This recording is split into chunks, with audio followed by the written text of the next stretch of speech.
ಇಷ್ಟೊತ್ತಾದ್ರೂ ಇವ್ರು ಇನ್ನೂ ಬಂದೇ ಇಲ್ಲ. ಯಾವಾಗಲೂ ಹಿಂಗೆ ಮಾಡ್ತಾರೆ, ಟೈಮ್ ಕರೆಕ್ಟಾಗಿ ಬರೋದೇ ಇಲ್ಲ. ಎಷ್ಟು ಸಿಟ್ಟು ಬರುತ್ತಂದ್ರೆ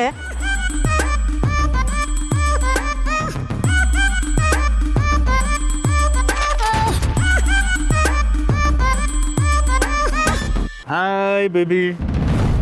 ಏಯ್ ಬೇಬಿ, ಕೋಪ ಮಾಡ್ಕೊಂಡಿದ್ಯಲ್ಲ, ಯಾಕೆ ಏನಾಯ್ತು? ಹೋಗು ಬೇಬಿ, ನೀನು ನಾನು ಖುಷಿಯಿಂದ ನೀನು ಮೀಟ್ ಮಾಡಕ್ಕೆ ಅಂತ ಬಂದೀನಿ, ನಿನಗೆ ಆ ಖುಷಿನೇ ಇಲ್ವಲ್ಲ? ಕೋಪ ಮಾಡ್ಕೊಂಡು ನಿಂತಿದ್ಯಾ? ಕೋಪ ಬರುತ್ತೋ ಇಲ್ವೋ, ಎಷ್ಟೊತ್ತು ಅಂತ ಕಾಯೋದು? ಇದಾ ವಿಷಯ? Sorry baby, I am really sorry. Actually baby, ನಾನು ನನ್ನ ಬೇಬಿ ನೋಡಬೇಕು ಅಂತ ಬೇಗನೆ ಹೊಡ್ತೀನಿ, ಆದರೆ ಇಲ್ಲಿಗೆ ಬರೋಷ್ಟಲ್ಲಿ ಹೇಗೋ ಲೇಟ್ ಆಗಿಬಿಡುತ್ತೆ. ಹೇಗೆ ಅನ್ನೋದೇ ನನಗೆ ಗೊತ್ತಾಗ್ತಿಲ್ಲ. ಲಿವ್ ಇಟ್ ಬೇಬಿ, ಈಗ ಬಂದಿದ್ದೀನಿ ತಾನೆ, ಎಲ್ಲಿ ಸ್ಮೈಲ್ ಮಾಡು. ಸಾಕು ಪೂಸಿ ಹೊಡೆದಿದ್ದು. ಬೇಬಿ, ನಾನು ಇವತ್ತು ಸಿಕ್ಕಾಪಟ್ಟೆ ಖುಷಿಯಾಗಿದ್ದೀನಿ ಬೇಬಿ. ಅಟ್ಲೀಸ್ಟ್ ನನ್ನ ಖುಷಿ ಕಾರಣ ಏನು ಅಂತ ನಾನು ಕೇಳು. ಏನು ಬೇಬಿ, ನನ್ನ ಲೈಫಲ್ಲಿ ಇವತ್ತು ಒಂದು ಬಂಪರ್ ಲಾಟ್ರಿ ಹೊಡೆದಿದೆ. ಸಾಮಾನ್ಯವಾದ ಲಾಟ್ರಿ ಅಲ್ಲ, ಅದು ಸಿಕ್ಕಾಪಟ್ಟೆ ಬಂಪರ್ ಲಾಟ್ರಿ.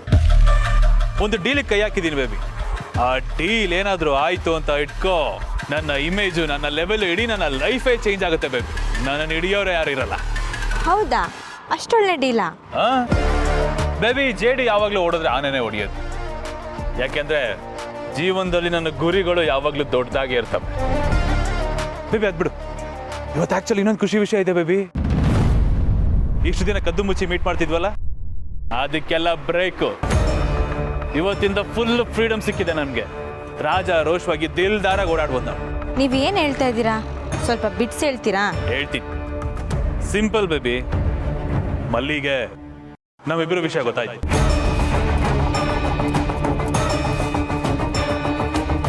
ಹೇಗೆ ಅಂತನಾ? ನೀನು ಹೇಳಿದ್ ಕರೆಕ್ಟ್. ಆಕ್ಸಿಡೆಂಟ್ ಆದಾಗ ಅವಳು ನಮ್ಮಿಬ್ರನ್ನು ನೋಡಿದಾಳೆ. ಎಸ್ ಬೇಬಿ, ಅವಳಿಗೆ ನಮ್ಮ ಬಂಡವಾಳ ಪೂರ್ತಿ ಗೊತ್ತಾಗಿದೆ. ಆ್ಯಂಡ್ ಗೊತ್ತಾಗಿದ್ದು ಒಂದು ರೀತಿ ಒಳ್ಳೇದಾಯಿತು. ಇಷ್ಟು ದಿನ ಕದ್ದು ಮುಚ್ಚಿ ಓಡಾಡ್ತಾ ಇದ್ವಿ, ಈಗ ಬಿಂದಾಸಾಗಿ ದಿಲ್ದಾರಾಗಿ ರಾಜಾರೋಷವಾಗಿ ಓಡಾಡ್ಬೋದು. ಇನ್ ಕೇಸ್ ನಿನ್ನ ಜೊತೆಗೆ ಇದ್ದಾಗ ಅವಳೇನಾದರೂ ಫೋನ್ ಮಾಡಿದ್ರೆ ಫುಲ್ ಕೂಲ್ ಆಗಿ, ಚಿಲ್ ಆಗಿ, ಸ್ಟೈಲಿಶ್ ಆಗಿ, ಧೈರ್ಯವಾಗಿ ನಾನು ನನ್ನ ಬೇಬಿ ಜೊತೆ ಇದ್ದೀನಿ ಅಂತ ಹೇಳ್ಬೋದು. ಅದನ್ನು ಬಿಟ್ಟು ಆಫೀಸಲ್ಲಿದ್ದೀನಿ, ಮೀಟಿಂಗಲ್ಲಿದ್ದೀನಿ, ಆ ಕೆಲಸ ಈ ಕೆಲಸ ಅಂತ ಸುಳ್ಳು ಹೇಳೋ ಅವಶ್ಯಕತೆ ಇಲ್ಲ ಬೇಬಿ. Full freedom.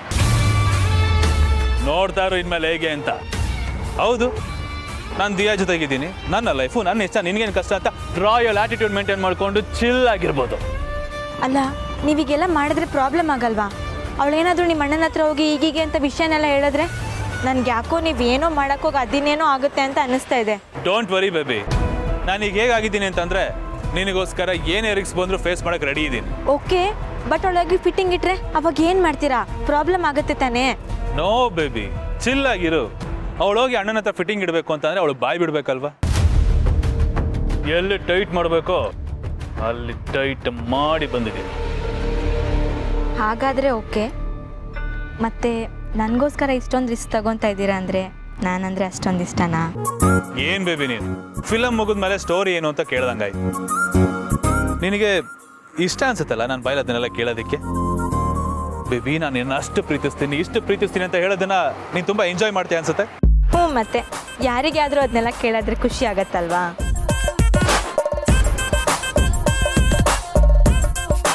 ಕೇಡಿ ಆಗಿದ್ದಿ ಜೇಡಿಗೆ ಇಷ್ಟ ಆಗಿರೋ ಲೇಡಿ ನೀನು. ಈ ಬಾಡಿ ಇರೋ ಕಡೆ ಮೂಮೆಂಟ್ವರೆಗೂ ನಿನ್ನನ್ನು ಲವ್ ಮಾಡ್ತೀನಿ, ಮಾಡ್ತಾನೇ ಇರ್ತೀನಿ.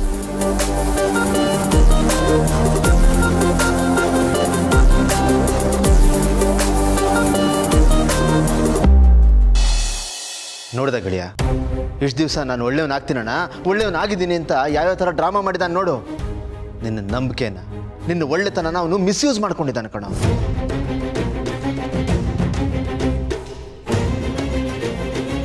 ಮಾಡೋದೆಲ್ಲ ಮಾಡಿ ನಾನೇನು ಮಾಡೇ ಇಲ್ಲ, ನನಗೇನು ಗೊತ್ತೇ ಇಲ್ಲ ಅಂತ ನಮ್ಮ ಜೊತೆ ನಾರ್ಮಲ್ ಆಗಿದ್ದಾನೆ. ನನ್ನ ಪ್ರಕಾರ ಅವನು ಯಾವ ಕ್ರಿಮಿನಲ್ಗೂ ಕಡಿಮೆ ಇಲ್ಲ ಕಣ. ಇಂಥವ್ ನಿನಗೆ ತಮ್ಮನಾಗಿ ಮನೇಲಿ ಹುಟ್ಟಿದ್ನಲ್ಲ, ಅದೇ ಸಂಕಟ ನನಗೆ.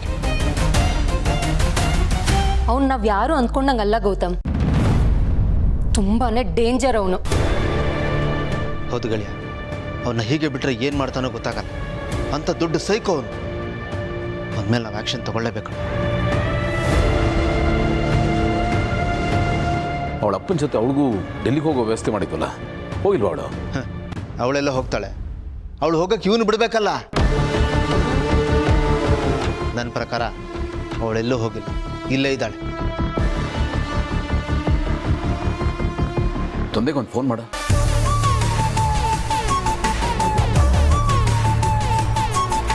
ನಮಸ್ತೆ ಸರ್. ನಮಸ್ಕಾರ ವಿಶ್ವನಾಥ್ ಅವರೇ, ಹೇಗಿದ್ದೀರಿ? ಆರಾಮ? ಡೆಲ್ಲಿ ವೆದರು ನಿಮಗೆ ಅಡ್ಜಸ್ಟ್ ಆಗಿದೆಯಾ? ನೀವು ನಿಮ್ಮ ಮಗಳು ಆರಾಮಾಗಿದ್ದೀರಾ ತಾನೆ? ಇಲ್ಲ ಸರ್, ನಾನು ಒಬ್ಬನೇ ಬಂದಿರೋದು.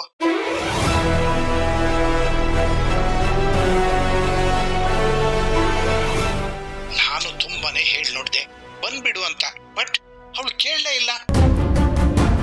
ಕೊನೆಗೆ ನಾನು ತುಂಬಾ ಫೋರ್ಸ್ ಮಾಡಿದ್ದಕ್ಕೆ ಒಂದು 3-4 ದಿನ ಬಿಟ್ಟು ಬರ್ತೀನಿ, ನೀವು ಹೋಗಿರಿ ಅಂದ್ಲು.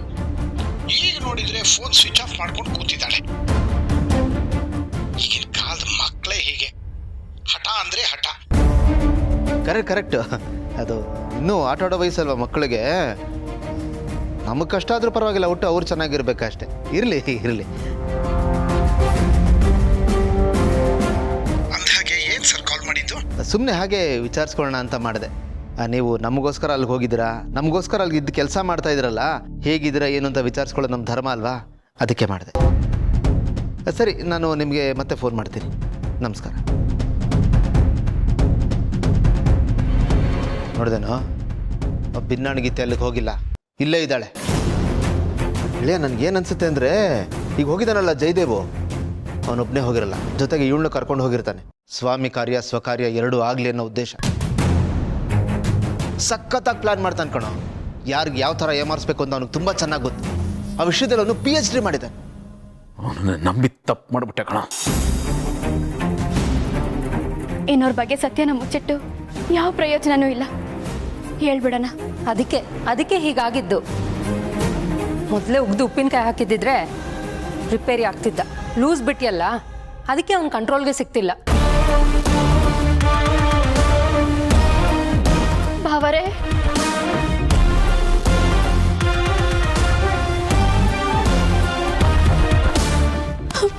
ಭಾವರೇ, ನಾನು ಅವಾಗಲೇ ನಿಮ್ಮ ತಾವೇನು ಹೇಳಕ್ಕೆ ಅಂತ ಬಂದೆ, ಅವ್ರು ತಡೆದು ಬಿಟ್ರು.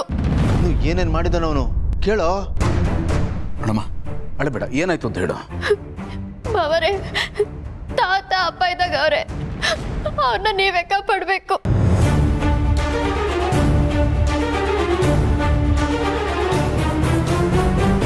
ಸಮಾಧಾನ ಮಾಡ್ಕೊಳಮ್ಮ, ಏನಾಯ್ತು?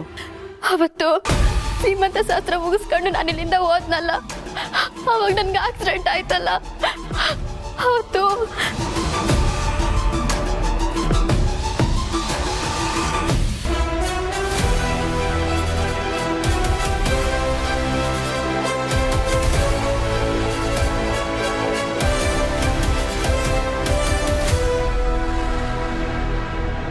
ಏನಾಯ್ತು ಜೈ? ಕುಡಿಯೋದಕ್ಕೆ ನೀರು ಬೇಕು ಅಂದು ಕಾರಲ್ಲಿ ನೀರು ಇರಲಿಲ್ಲ. ಗಾಡಿ ಸೈಡ್ ಹಾಕಿ ಆ ಕಡೆ ರೋಡ್ ಕ್ರಾಸ್ ಮಾಡಿ ನೀರು ತರೋಣ ಅಂತ ಹೋಗ್ತಿದ್ದೆ ಬ್ರೋ. ನಾನು ಬರ್ತೀನಿ ಅಂತ ನನ್ನಿಂದ ಬಂದು ಬ್ರೋ, ಗೊತ್ತಿಲ್ಲ ಸಡನ್ ಆಗಿ ಕಾರ್ ಗುದ್ಕೊಂಡು ಹೊಟ್ಟೋದ. ಇಷ್ಟೆಲ್ಲ ಆದ್ಮೇಲೆ ಈಗ ತಾತನೆಲ್ಲ ಒಂದ್ ಕಡೆ ಕೂಡಾಕಿ ಎದುರಿಸ್ತಾವ್ರೆ. ತಾತಗಿರೋರು ಆಗ್ಬಿಡತ್ತೆ ಅಂತ ಸಾನೆ ಭಯ ಆಗ್ತಾ ಇತ್ತು ನಂಗೆ. ಅಮ್ಮ, ಇಷ್ಟೆಲ್ಲ ಆದ್ಮೇಲೆ ಯಾಕಮ್ಮ ಸುಮ್ಮನಿದ್ದೆ? ಮೊದಲೇ ಹೇಳ್ಬೋದಾಗಿತ್ತಲ್ಲ. ಹೆಂಗ್ ಹೇಳಕ್ ಆಯ್ತದೆ ಪವರೇ? ಹೇಳಕ್ ಬಾಯಾರ ಹೆಂಗ್ ಬರತ್ತೆ ಹೇಳಿ? ಮೊದ್ಲೇ ಮಗನ್ ಕಳ್ಕೊಂಡಿದ್ ನೋನಾಗೆ ಎಲ್ಲಾರು ಇದ್ವಿ. ಇಂಥ ಪರಿಸ್ಥಿತಿ ನನ್ಗೆ ಹೆಂಗ್ ಹೇಳ್ಬೇಕು ಅಂತ ನನಗೆ ಗೊತ್ತಾಗ್ಲಿಲ್ಲ. ಅದಕ್ಕೆ ಎಲ್ಲ ಗೊತ್ತಿದ್ರು ಎಲ್ಲ ನಾನೇ ನೊಂದ್ಕೊಂಡು ಸುಮ್ಮನಾಗ್ಬಿಟ್ಟೆ. ಇವಾಗ ನೀವೆಲ್ಲ ಮಾತಾಡೋದ್ ನೋಡಿ ನನ್ಗೆ ತಡ್ಕೊಳಕ್ ಆಗ್ಲಿಲ್ಲ ಪವರೇ, ಅದಕ್ಕೆ ಬಂದು ಹೇಳ್ಬಿಟ್ಟೆ. ನನ್ನ ಕ್ಷಮಿಸ್ಬಿಡಿ. ಅಕ್ಕರೆ ನನ್ನ ಕ್ಷಮಿಸ್ಬಿಡಿ. ನೀವು ಅವಾಗೆಲ್ಲ ಎಷ್ಟು ಹೇಳಿದ್ರಿ, ನಾನು ಅದನ್ನ ನಂಬಕ್ಕೆ ತಯಾರಿರ್ಲಿಲ್ಲ. ಅದ್ರ ಪ್ರತಿಫಲನೆ ನಾನಿವಾಗ ಹೊಂಟಿರೋದು. ನನ್ ಮೊದ್ಲೇ ಎಚ್ಚೆತ್ಕೊಂಡ್ಬಿಟ್ಟಿದ್ರೆ ಹಿಂಗ್ ಮೋಸ ಹೋಗ್ತಾ ಇರ್ಲಿಲ್ಲ ಅಕ್ಕಾರೆ. ನನ್ ಮಗನು ನನ್ ಕಳ್ಕೊಂತ ಇರ್ಲಿಲ್ಲ. ಎಲ್ಲ ನನ್ನಿಂದಾನೇ ಆಗಿದ್ದು, ಎಲ್ಲ ನನ್ನ ತಡ್ತದಿಂದ ಆಗಿದ್ದು. ಅಕ್ಕಾರೆ ಕ್ಷಮಿಸ್ಬಿಡಿ.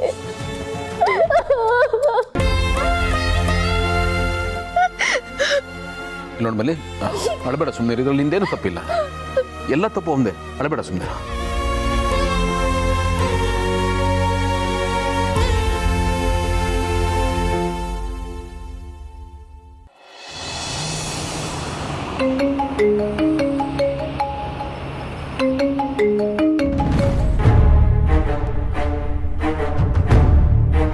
ಹಲೋ.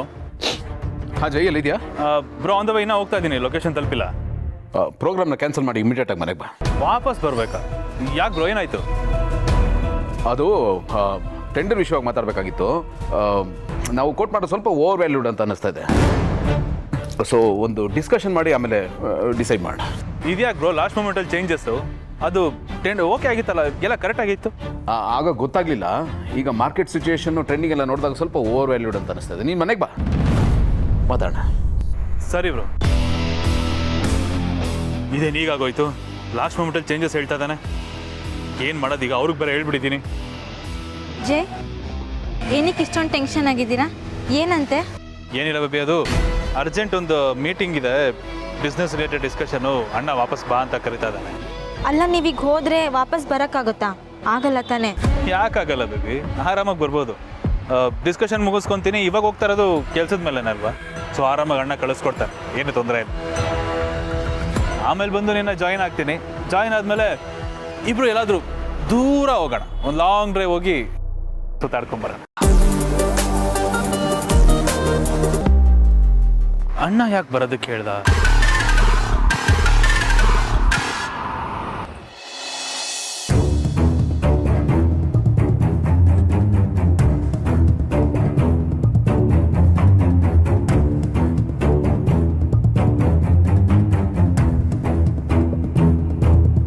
ನಾನು ಯಾರು, ಯಾವ ಊರು, ಇಲ್ಲಿ ಯಾರು ಬರೋರಿಲ್ಲ.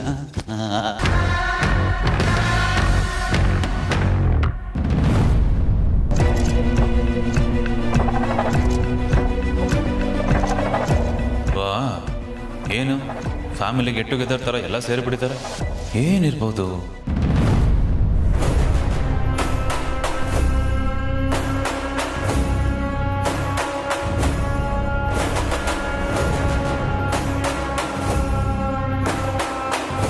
ಬ್ರೋ ಬಂದೆ.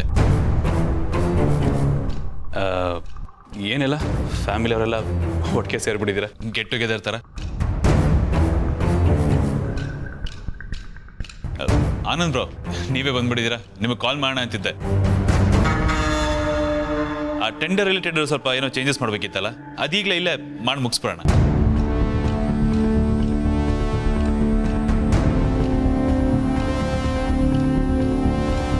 ಅಲ್ಲ, ಯಾಕೆಲ್ಲ ಇಷ್ಟೊಂದು ಸೈಲೆಂಟ್ ಆಗಿದ್ದೀರಾ? ಏನಾಯ್ತು? ನಿನ್ನ ಹತ್ರ ಮಾತಾಡಬೇಕಾಗಿತ್ತು ಸರ್. ಮಾತಾಡೋ ಬ್ರೋ. ನನಗೆ ಒಂದಷ್ಟು ಡೌಟ್ಸ್ ಇತ್ತು, ಕ್ಲಿಯರ್ ಮಾಡ್ಕೋಬೇಕಾಗಿತ್ತು. ಶೋರ್. ಕಳೆದ ಸರ್ತಿ ನಮ್ಮ ಕಂಪ್ನಿಗೆ ಸಿಗಬೇಕಾಗಿದ್ದ ಟೆಂಡರು ಭಾಳ ಕಡಿಮೆ ಮಾರ್ಜಿನ್ನಲ್ಲಿ ಇನ್ನೊಂದು ಕಂಪ್ನಿಗೆ ಹೋಯ್ತು. ಆ ಕಂಪ್ನಿಗೆ ಯಾರೋ ಟೆಂಡರ್ ಡೀಟೇಲ್ಸ್ನೆಲ್ಲ ಲೀಕ್ ಮಾಡಿದರು. ಅವ್ರು ನಮಗಿಂತ ಕಡಿಮೆ ಕೋಟ್ ಮಾಡಿ ಸುಮಾರು ವರ್ಷಗಳಿಂದ ನಮ್ಮ ಕಂಪ್ನಿಗೆ ಬರಬೇಕಾಗಿದ್ದ ಟೆಂಡರು ಅವ್ರಿಗೆ ಸಿಕ್ತು. ಆ ಟೆಂಡರ್ ಡೀಟೇಲ್ಸ್ನೆಲ್ಲ ಲೀಕ್ ಮಾಡಿದ್ದು ಯಾರು ಅಂತ ನಿನಗೆ ಗೊತ್ತಾಯ್ತಾ? ಇನ್ಯಾರು ಇರ್ತಾರೆ ಬ್ರೋ? ಇವಾಗ ನಮ್ಮ ಕಂಪ್ನಿಲಿ ಸಾವಿರಾರು ಜನ ಕೆಲಸ ಮಾಡ್ತಿದ್ದಾರೆ ಕೈ ಕೆಳಗಡೆ. ಅದರಲ್ಲೇ ಯಾರೋ ಒಬ್ರು ಇಂಥ ನಮ್ಮ ಕರಂ ಕೆಲಸ ಮಾಡಿರ್ತಾರೆ. ಅದು ಗೊತ್ತು,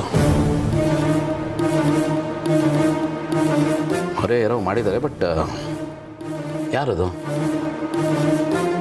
ಅಲ್ಲ, ಅದು ಯಾರು ಕಂಡುಹಿಡ್ತೀನಿ ಅಂತ ನೀನು ಪ್ರಾಮಿಸ್ ಮಾಡಿದ್ದೆ. ಅದ್ರ ಬಗ್ಗೆ ಏನು ಅಪ್ಡೇಟ್ಸ್ ಇಲ್ಲ, ಡೀಟೇಲ್ಸ್ ಇಲ್ಲ, ಡೆವಲಪ್ಮೆಂಟ್ಸ್ ಇಲ್ಲ. ಅದು ಹಾಗೆ ಬಿಟ್ಟೋಯ್ತಲ್ಲ, ಅದಕ್ಕೋಸ್ಕರ ಕೇಳಿದೆ.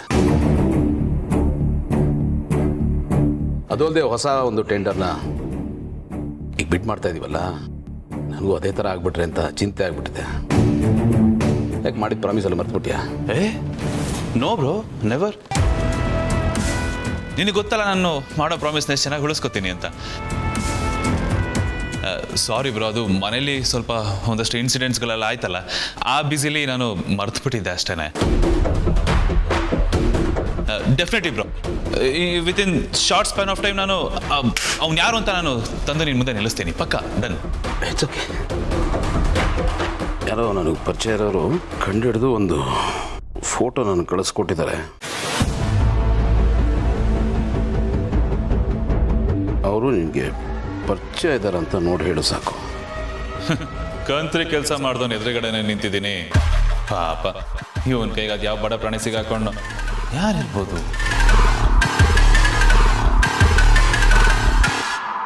ಯಾರು ಅಂತ ನಿನ್ಗೆ ಗೊತ್ತಾ?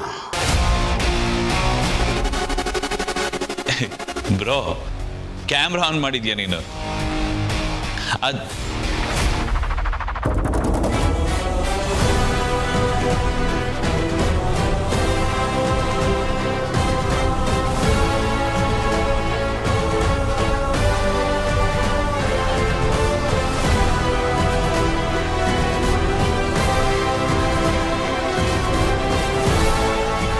ಅಯ್ಯೋ ದೇವ್ರೆ, ಅಳಿವೇನ ಕತೆ ಅಷ್ಟೇ ಸರಿಯಾಗಿ ತಗಲಾಕೊಂಡಲ್ಲಪ್ಪ. ಗೊತ್ತಾಯ್ತಲ್ಲ ಯಾರು ಅಂತ? ನೋ ಬ್ರೋ, ನಾನೇನು ಮಾಡಿಲ್ಲ ಬ್ರೋ. ನೀನು ಮಿಸ್ಟೇಕ್ ಮಾಡ್ಕೊಂಡಿದ್ಯಾ ನನ್ನ ಮೇಲೆ? Stop this drama Jai. Enough is enough.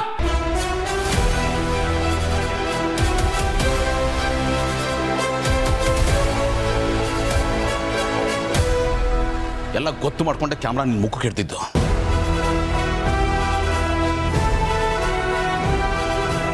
Gautam, ಏನಿದಲ್ಲ?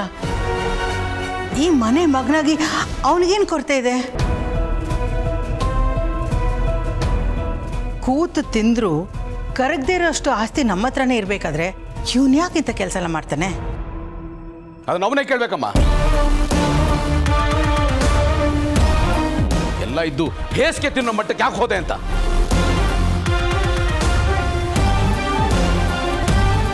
I square ನಾನೇನು ಮಾಡಿಲ್ಲ. I square. ರಾಜ ರೋಷ ಸುಳ್ಳು ಬಗಳುತ್ತಿಲ್ಲೋ? ಬಾಯಿ ಹೇಗೋ ಬರುತ್ತೆ ನಿನಗೆ? ಮನಸ್ಸು ಹೇಗೋ ಆಗುತ್ತೆ? ನಾಚಿಕೆ ಆಗಲ್ವ ನಿನಗೆ? ಥೋ, ಏನೋ ಕಡಿಮೆ ಮಾಡಿದ್ದು ನಿನಗೆ? ನೋಡ್ಜೆ, ಯಾವಾಗಲೂ ಎಲ್ಲರನ್ನೂ ಫೋನ್ ಮಾಡೋಕ್ಕಾಗಲ್ಲ. ನಿನಗಾಗಲೇ ತುಂಬಾನೇ ಆಟ ಆಡಿದೆ. ಇನ್ನಿನ್ನು ಆಟ ನಡೆಯಲ್ಲ.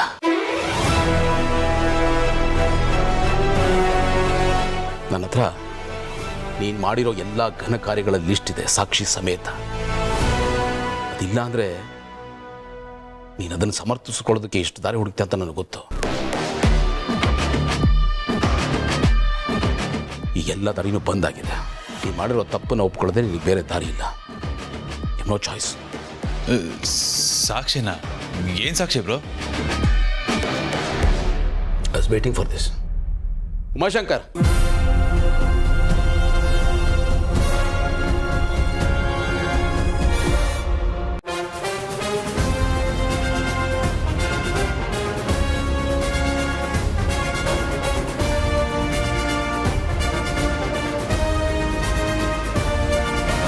ಯಾಕೆ ಜೈ ಉಗುಳ್ನುಗ್ತಾ ಇದೆಯಾ? ಬಾಯಿ ಒಣಗ್ತಾ ಇದೆಯಾ? ನಿನ್ನ ಬಾಡಿ ಲ್ಯಾಂಗ್ವೇಜಲ್ಲೇ ಗೊತ್ತಾಗುತ್ತೆ. ತಪ್ಪು ಮಾಡಿ ಸಿಕ್ಕಾಕೊಂಡಾಗ ಹೀಗೆಲ್ಲ ಆಗೋದು ಸಹಜ. ಇವರಲ್ವಾ ನಿನಗೆ ದುಡ್ಡು ತಂದು ಕೊಟ್ಟಿದ್ದು?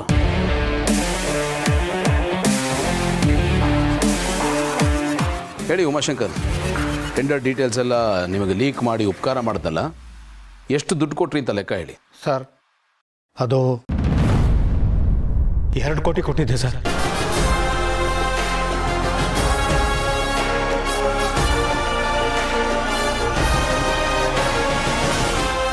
ಎರಡು ಕೋಟಿ. ಮನೇಲೆ 106 ಕೋಟಿ ಆಸ್ತಿ ಇದೆ. 2 ಕೋಟಿಗೆ ನಿನ್ನನ್ನೇ ನೀನು ಮಾರ್ಕೊಂಡ್ಬಿಟ್ಯಾ? ಅಷ್ಟೇನಾ ನಿನ್ನ ವ್ಯಾಲ್ಯೂ?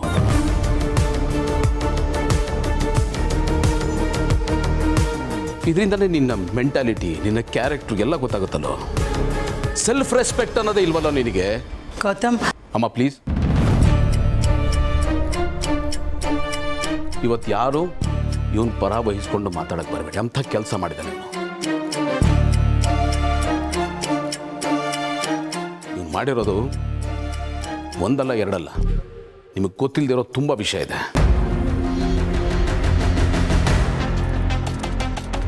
ಕೇಳಿದ್ರೆ ಶಾಕ್ ಆಗ್ತೀರಾ, ಡಿಸ್ಟರ್ಬ್ ಆಗ್ತೀರಾ, ಅಸಹ್ಯ ಆಗುತ್ತೆ, ಅಯ್ಯೋ ಅನ್ಸುತ್ತೆ. ಇಂಥವ್ನು ಈ ಕೆಲಸ ಮಾಡಿದಾನ ಅಂತ ಸಂಕಟ ಆಗುತ್ತೆ.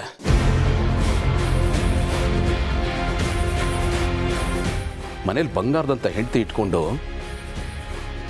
ಹೊರಗಡೆ ಇನ್ನೊಂದು ಹುಡುಗಿ ಜೊತೆ ಅಫೇರ್ ಇಟ್ಕೊಂಡಿದ್ದಾನೆ.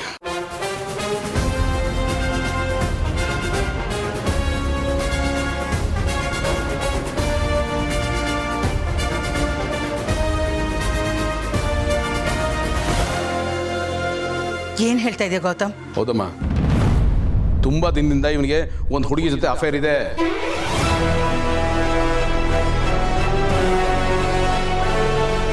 ಮನೆಯಲ್ಲಿ ನಮ್ಮ ಎದುರುಗಡೆ ಮಲ್ಲಿನ ತುಂಬಾ ಕೇರ್ ಮಾಡೋ ಥರ, ಅಮಾಯಕನ ಥರ, ಪಕ್ಕ ಫ್ಯಾಮಿಲಿ ಮ್ಯಾನ್ ಥರ ಡ್ರಾಮಾ ಮಾಡ್ತಾ ಇದ್ದಾನೆ, ಆ ಥರ ತೋರಿಸ್ಕೊತಾ ಇದ್ದಾನೆ.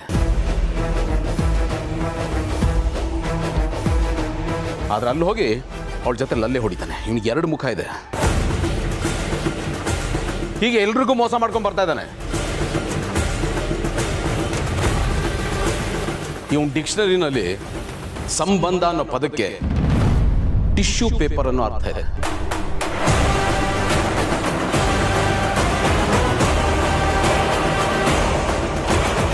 ಅದಕ್ಕೆ ಎಲ್ಲಾನು ತನಗೆ ಹೇಗೆ ಬೇಕೋ ಹಾಗೆ ಬಳಸ್ಕೊಂಡು ಬಿಸಾಕ್ತಾನೆ.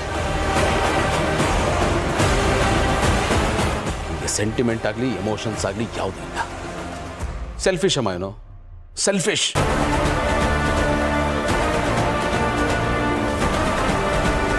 ಅವಳ ಜೊತೆ ಅಫೇರ್ ಇಟ್ಕೊಂಡು ಅದನ್ನು ಮೇಂಟೈನ್ ಮಾಡೋದಕ್ಕೆ ಮಾಡಬಾರ್ದು ಕೆಲಸ ಎಲ್ಲ ಮಾಡಿದ್ದಾನೆ. ನಾನು ಅವಳನ್ನ ಇವನಿಂದ ದೂರ ಮಾಡೋದಕ್ಕೆ ಶಕ್ತಿ ಮೀರಿ ಪ್ರಯತ್ನ ಪಟ್ಟಿದ್ದೀನಿ. ಇವನು ವಾರ್ನ್ ಕೂಡ ಮಾಡಿದ್ದೀನಿ. ಬಟ್ ಇವನೇನು ಬದಲಾಗ್ಲಿಲ್ಲ.